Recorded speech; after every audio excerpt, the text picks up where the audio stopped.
everyone. I know the massacre at Pigeon Hill was very terrible, but you know what was worse? Cheathem Hill. As you can see, I am in the midst of this famous battleground, in the dip of the hill where the Union troops retreated and dug. Up there behind the Illinois Monument, which I will be covering soon in this video, is the Dead Angle, the infamous Confederate earthworks that sunk death and gore and everything that's bad into the hearts of the Union troops. I am here in the dip where, after they charged up the hill, they came back down and dug up into their own trenches. Today I will be covering the infamous Battle of Cheathem Hill. And hopefully you and I can respect those who died here for their country and others. Let's get started.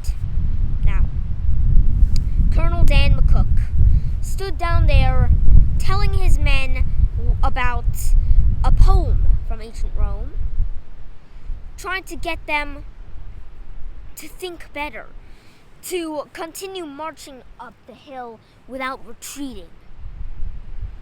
And it worked. The Union troops marched up. When they were all the way down there, at the edge of the forest, the Dead Angle rained hell on them. The Dead Angle was a little spike, which would get the name the Dead Angle because of the amount of dead bodies that were there. As the Union troops marched up, row after row after row after row came falling down, hitting each other. The cannons blared. One soldier said they bellowed like mad bulls. The cannonballs blew up many sectors of this small hill, sending troops flying in all directions. Finally, they made it up to the top of Cheathem Hill, right at the Dead Angle. And at the Dead Angle, they held. They stayed in the front ditch. But that was a trap. The front ditch was safe for them. But if they tried to storm the trench, they would be shot. If they tried to retreat, then they would be shot. So they could only stay in that one front ditch. And they had to stay there and stay there and stay there.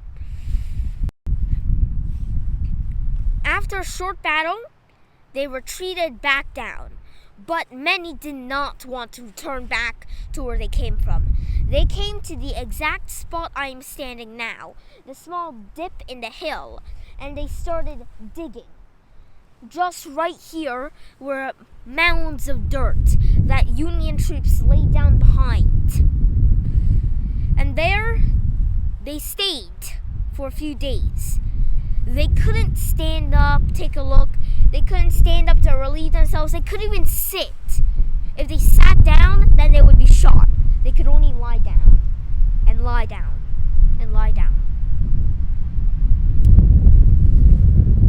The small battle took many lives. Colonel Dan McCook, when he raced up onto the Dead Angle and he made it to the front ditch, he stood up on top of the Confederate fortifications, screaming war crimes. War cries, not crimes. He wasn't a bad guy. The man next to him tried to pull him down to stop him from committing suicide like this. But yet he continued staying there and was shot in the chest, where he died. Sam Watkins, who was here in the Dead Angle, on the Confederate side of the Dead Angle, he wrote about his experience in his book. But the Confederates stayed in the nice little trenches, and the Union laid down forever and ever. 2 days later, the Confederates raised the white flag, the flag of truce. They requested an armistice to bury the dead. As they buried the dead, all the land right there, and all the way behind you guys, are places where mass burials were. And here, the Confederates and Union troops, they played games with each other. They joked with each other, they smoked cigarettes with each other, they got lung cancer with each other, they got drunk with each other, they gambled with each other. And then at the very last moment, the very last soldier who could be buried, they returned back into their positions. The Union returned here, the Confederates returned behind the Illinois Monument, and they continued firing. Cheathem Hill would be a Confederate victory.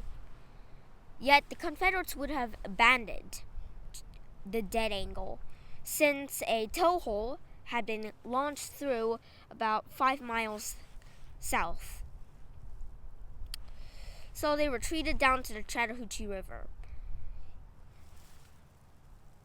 All of the green pastures here once was colored blood red.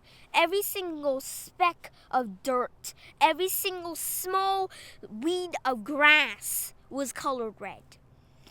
Dead bodies littered the battlefield.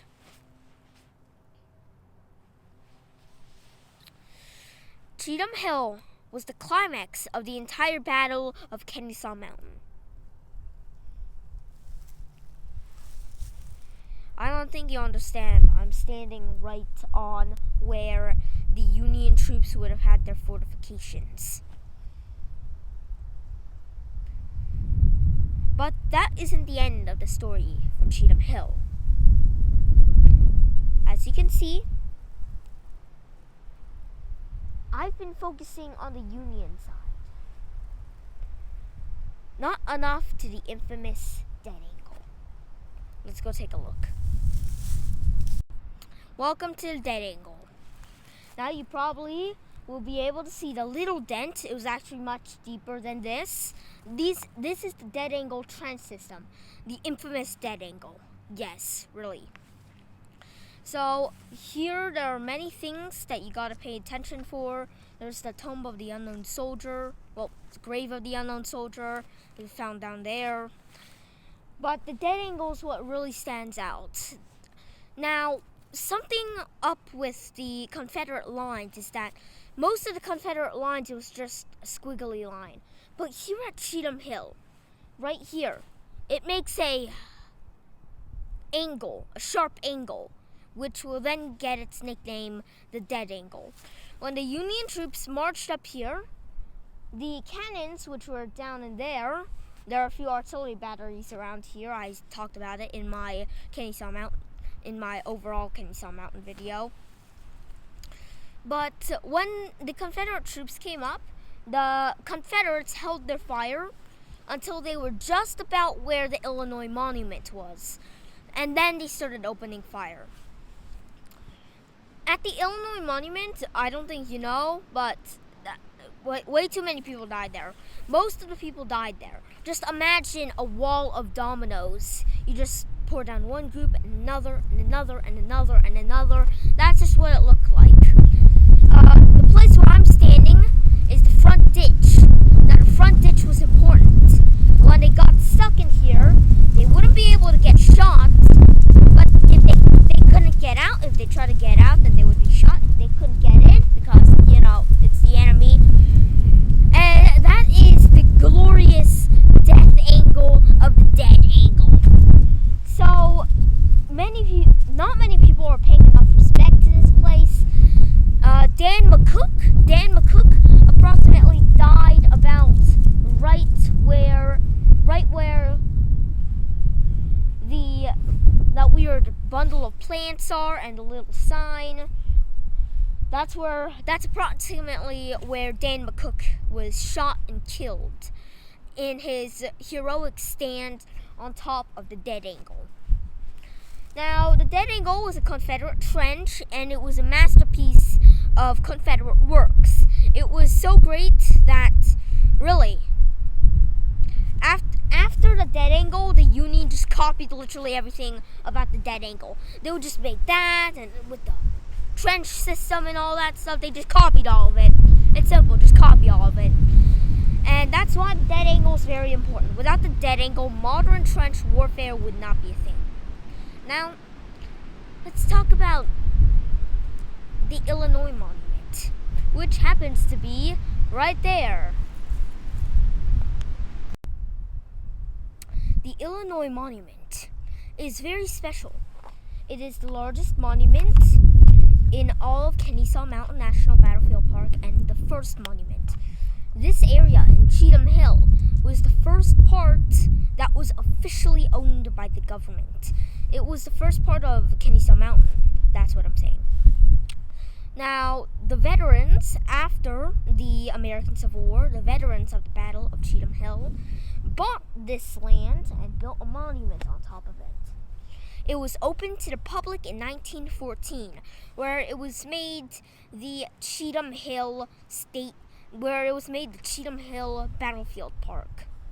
In 1938, it started to expand, it started getting things like Kennesaw Mountain, Pigeon Hill, and soon it was sold to the federal government and was put under the command of the Department of the Interior for the National Park Service. It is now known as the first official part of Kennesaw Mountain National Battlefield Park, and it is extremely special. The Illinois Monument, as you can see behind me, is the largest and the first one to be completed here. It was opened in 1914, as I just said.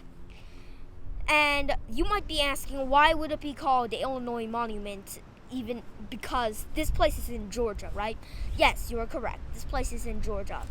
But the Illinois Monument is representing the Illinois infantry who fought here. And it was on the place where the Illinois Brigade fought, and the only state to fund money for it was the state of Illinois. So that's why it was called the Illinois Monument. A little fun fact, 3 weeks ago the Illinois Monument was spray painted, which is terrible. I mean, Dan McCook was kind of like died right there.